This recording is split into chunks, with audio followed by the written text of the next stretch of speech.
많은 사람들이 주님이 곧 오신다는 걸 알아도 정말 깨어 기다리지 못하는 게 안타까워요. 어떻게 깨어 있어야 주님을 영접할 수 있을까요? 깨어서 기다린다는 건 바로 주님의 이름과 주의 말씀을 지키는 거란다. 삼촌, 그건 전 이렇게 생각해요. 하나님의 나타나심을 찾고 그 음성에 귀를 기울이는 거예요. 그래야 예수님을 깨어 기다리는 거고 재림을 놓치지 않게 되죠.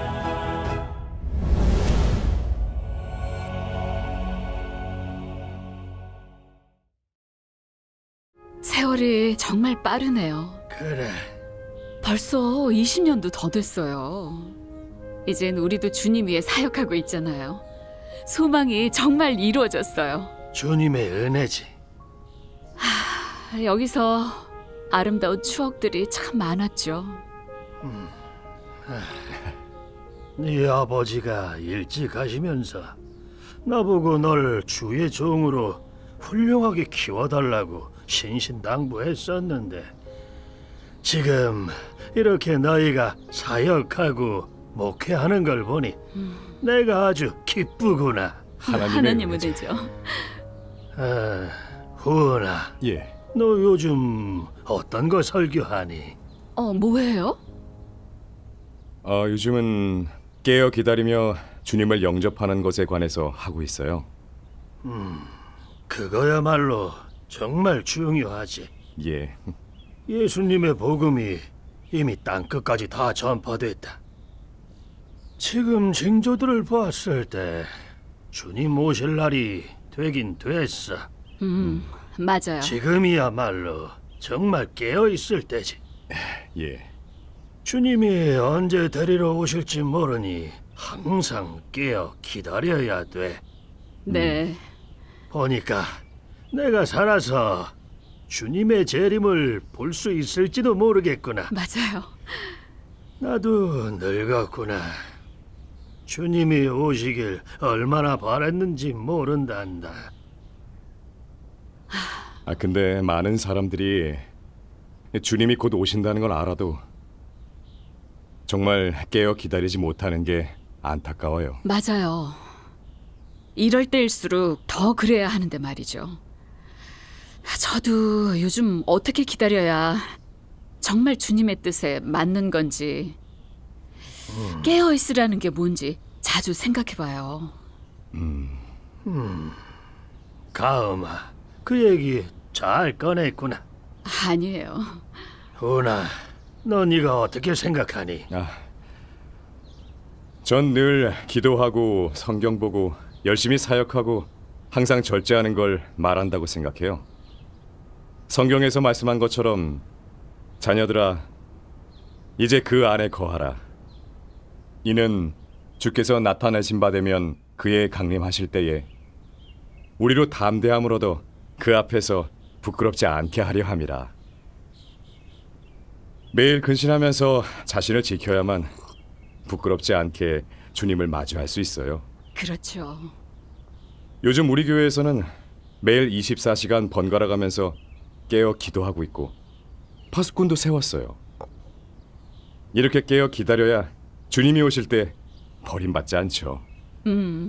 맞아요. 잘하고 있구나. 근데 부족한 게 하나 있다. 뭔데요? 좀 말씀해 주세요.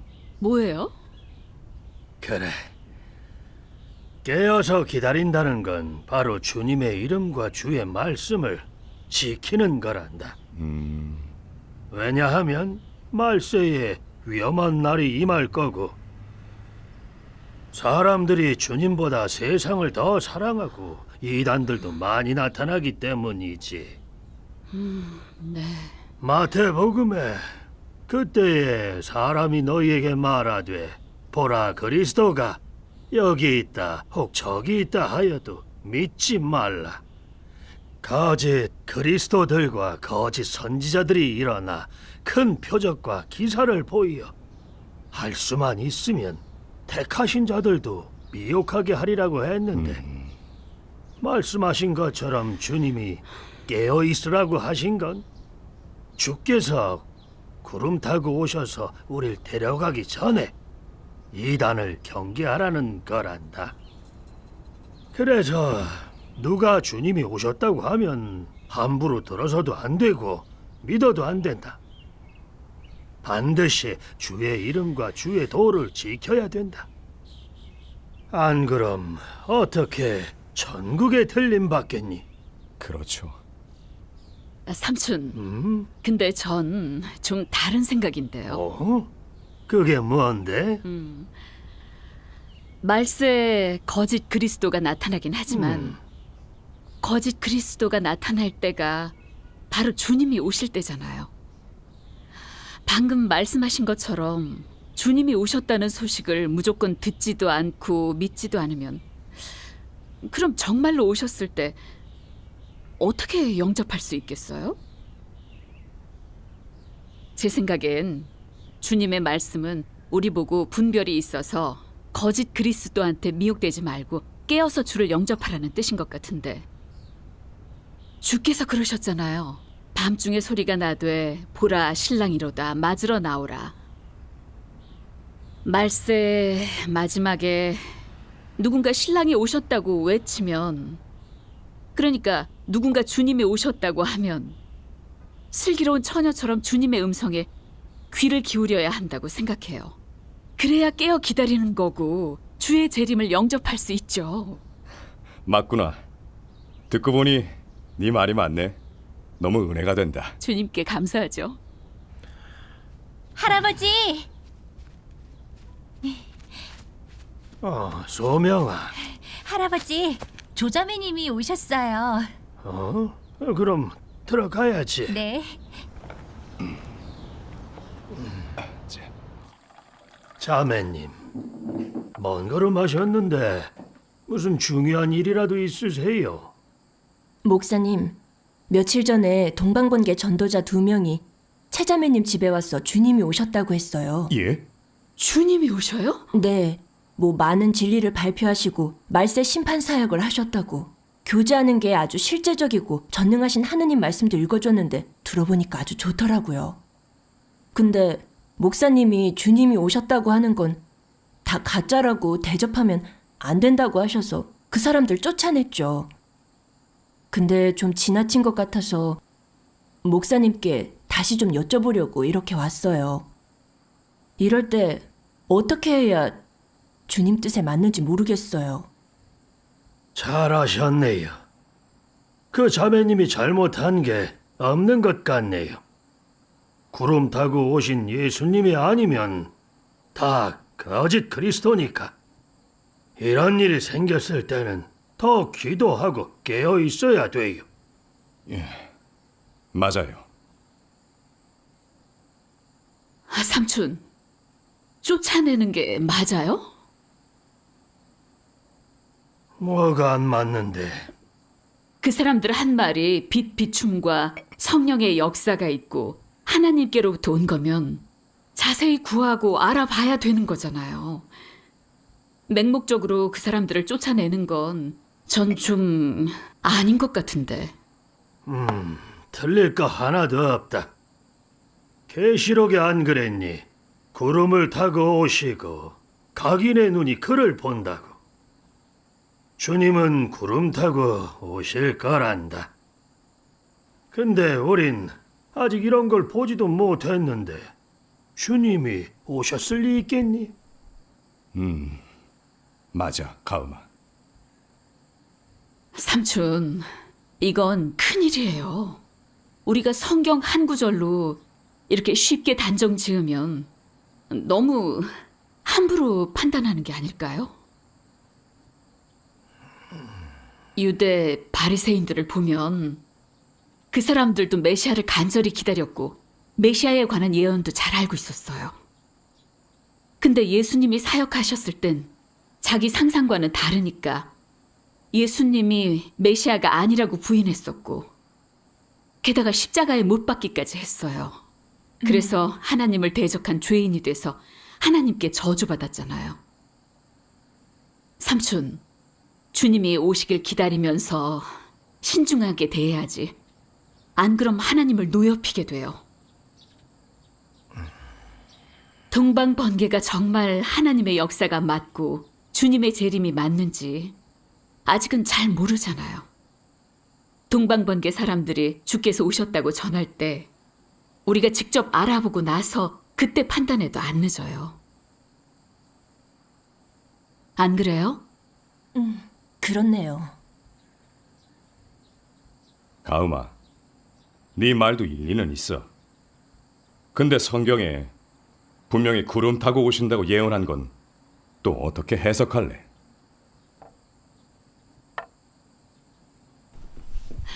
요즘 제가 재림에 관한 예언을 계속 찾아봤었는데 크게 두 가지로 말씀했더라고요. 여기요. 하나는 구름 타고 오시고 각인이 볼 거라고 예언한 것도 있고 또 하나는 도둑같이 오신다고 예언한 것도 있어요. 계시록 3장 3절에는 내가 도적같이 이르리니 라고 했고 마태복음 25장 6절에는 밤중에 소리가 나되 보라 신랑이로다 맞으러 나오라고 했어요. 이런 구절을 놓고 본다면 두 가지 방식이 있는 것 같아요. 하나는 도둑같이 아무도 모르게 은밀히 오시는 것 같고 또 하나는 구름 타고 오셔서 각인이 보도록 공개적으로 사람들에게 나타나시는 거 아닐까요? 제 생각에는 주님이 먼저 은밀히 오셨다가 사역을 마치신 후에 공개적으로 나타나신다는 것 같아요. 예수님이 사역하실 때도 먼저 성육신한 인자로 은밀히 오셔서 사역을 마치고 십자가에 못 박히고 죽음에서 부활하셔서 40일 동안 공개적으로 나타나셨다가 승천하셨잖아요. 이건 모두가 아는 사실이에요. 맞아요. 저도 볼게요. 가음아, 그렇게 말하면 틀리단다. 여기서 도적같이 밤중이라고 한 건 주님이 오시는 시간을 아무도 모른다는 거지. 은밀히 오시는 걸 말하는 게 아니야. 삼촌, 그건 전 이렇게 생각해요. 성경 여러 곳에 주님이 인자로 오리라고 예언했는데 누가복음 17장 24절 25절에 분명하게 말씀하셨어요.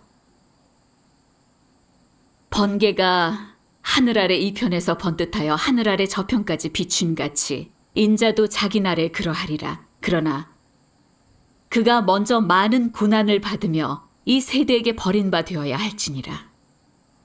인자라고 하면 성육신하신 하나님을 가리키죠. 그리고 또 그가 먼저 많은 고난을 받으며 이 세대에게 버림바 되어야 할지니라고 했는데 이 세대에게 또 버림받는다면 하나님이 성육신하셔서 은밀히 오시는 걸 말하는 거 아닐까요? 예수님이 사역하셨을 때도 그분이 메시아라는 걸 아무도 모르고 주님을 평범한 사람으로 여겨 정죄하고 저버렸잖아요. 주님이 다시 오셔서 공개적으로 나타나시면 고난받을 필요가 없고 이 시대에 버림받을 리도 없어요.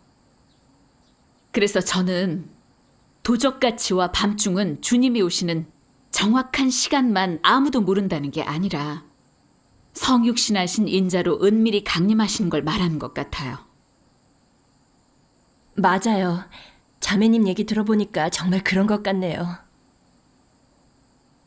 가음아, 네 말이 맞는 것 같다. 전에 이 말씀을 많이 봤지만 이런 깨우침은 없었거든. 나도 이 기도하면서 다시 묵상해봐야겠다. 인자는 주님이잖아. 주님은 이미 고난을 다 받으셨어. 어떻게 인자로 다시 오실 수 있지? 아니야. 절대 불가능해.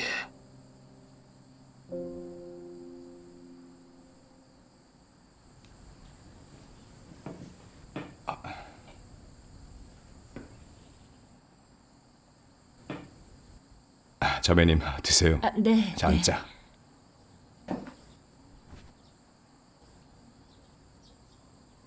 자매님, 이 말씀의 근거에 보면 주님이 정말 인자로 은밀히 강림하신다면 사람들이 정말 알아보기 쉽지 않죠.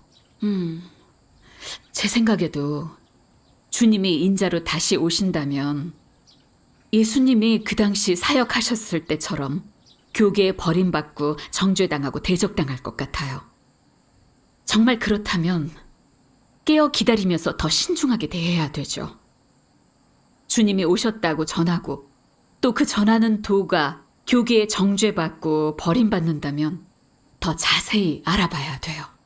그러네요. 그래, 이 주님의 재림은 그렇게 간단하지 않네. 맞아요.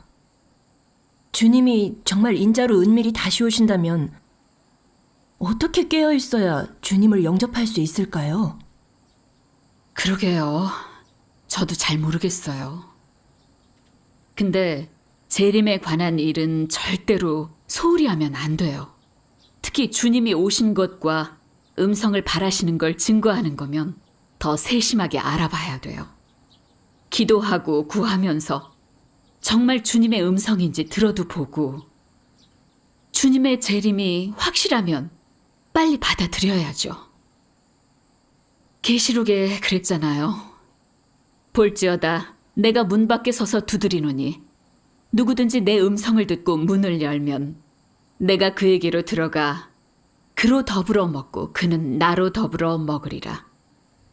깨어 기다린다는 건 하늘을 바라보며 구름 타고 오시길 기다리는 게 아니라 하나님의 나타나심을 찾고 그 음성에 귀를 기울이는 거예요. 그래야 예수님을 깨어 기다리는 거고 재림을 놓치지 않게 되죠. 안 그래요?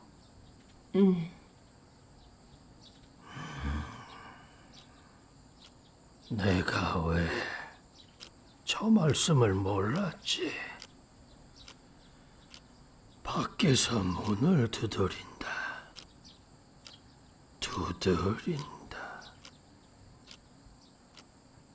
구름 타고 두드리나? 구름 타고 오면 사람들이 다 볼 텐데 어떻게 문을 두드리지?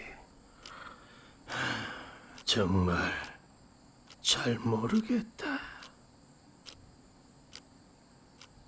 자매님, 그 말 정말 일리 있네요. 전 좀 마음이 좀 그러네요. 제대로 알아보지도 않고 동방번개를 함부로 정죄하고 또 그 사람들을 쫓아냈으니 동방번개가 정말 주님의 재림이라면 우리가 이러면 주님을 대적하는 거잖아요. 또 바리새인 아니에요? 맞죠. 앞으로 동방번개 사람들이 주님이 오셨다고 전해주면 정말 잘 알아봐요. 무작정 거절하고 정죄해선 안 돼요. 예수님이 말씀하셨잖아요. 번개가 동편에서 나서 서편까지 번쩍임같이 인자의 임함도 그러하리라. 동방번개가 바로 재림에 관한 예언이니까 주님의 사역일 수도 있겠어요. 잠깐.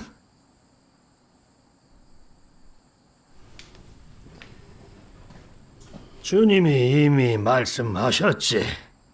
너희가 사람의 미혹을 받지 않도록 주의하라. 많은 사람이 내 이름으로 와서 이르되 내가 그러라 하여 많은 사람을 미혹해 하리라. 내 생각엔 구름 타고 오시지 않았으면 다 가짜니 알아볼 필요도 없어요.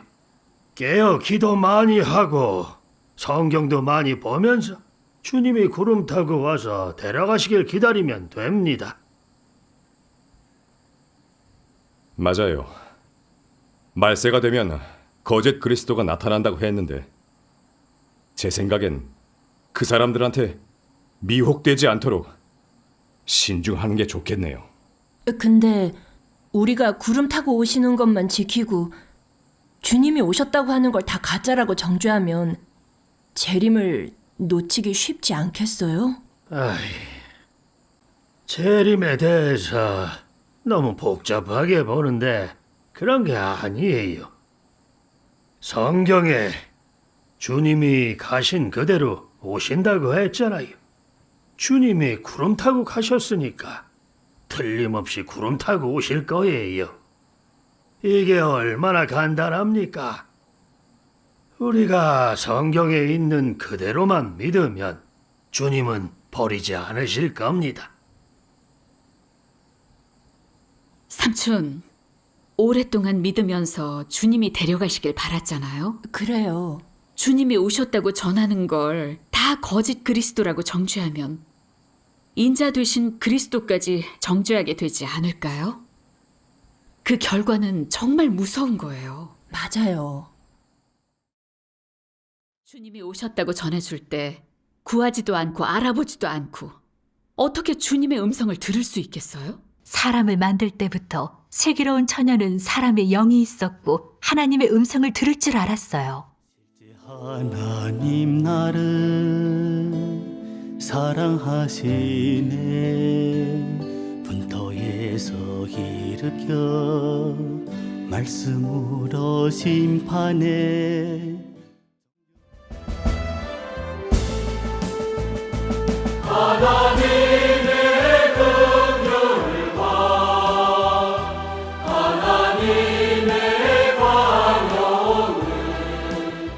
정말 중요하지.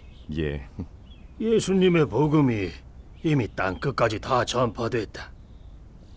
지금 징조들을 봤을 때 주님 오실 날이 되긴 됐어. 맞아요. 지금이야말로 정말 깨어 있을 때지. 예.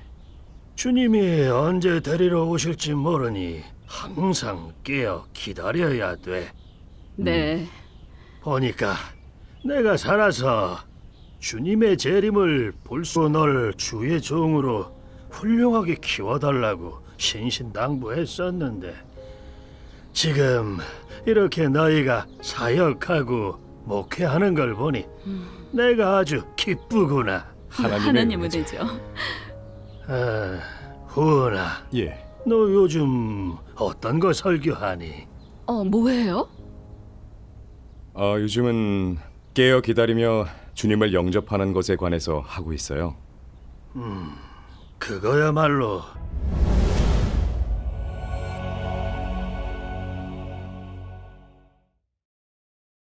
세월이 정말 빠르네요. 그래. 벌써 20년도 더 됐어요. 이젠 우리도 주님 위해 사역하고 있잖아요. 소망이 정말 이루어졌어요. 주님의 은혜지. 여기서 아름다운 추억들이 참 많았죠. 네 아버지가 일찍 가시면서 나보고 있을지도 모르겠구나. 맞아요. 나도 늙었구나. 주님이 오시길 얼마나 바랬는지 모른단다. 근데 많은 사람들이 주님이 곧 오신다는 걸 알아도 정말 깨어 기다리지 못하는 게 안타까워요. 맞아요. 이럴 때일수록 더 그래야 하는데 말이죠. 저도 요즘 어떻게 기다려야 정말 주님의 뜻에 맞는 건지. 많은 사람들이 주님이 곧 오신다는 걸 알아도 정말 깨어 기다리지 못하는 게 안타까워요. 어떻게 깨어 있어야 주님을 영접할 수 있을까요? 깨어서 기다린다는 건 바로 주님의 이름과 주의 말씀을 지키는 거란다. 삼촌, 그건 전 이렇게 생각해요. 하나님의 나타나심을 찾고 그 음성에 귀를 기울이는 거예요. 그래야 예수님을 깨어 기다리는 거고 재림을 놓치지 않게 되죠.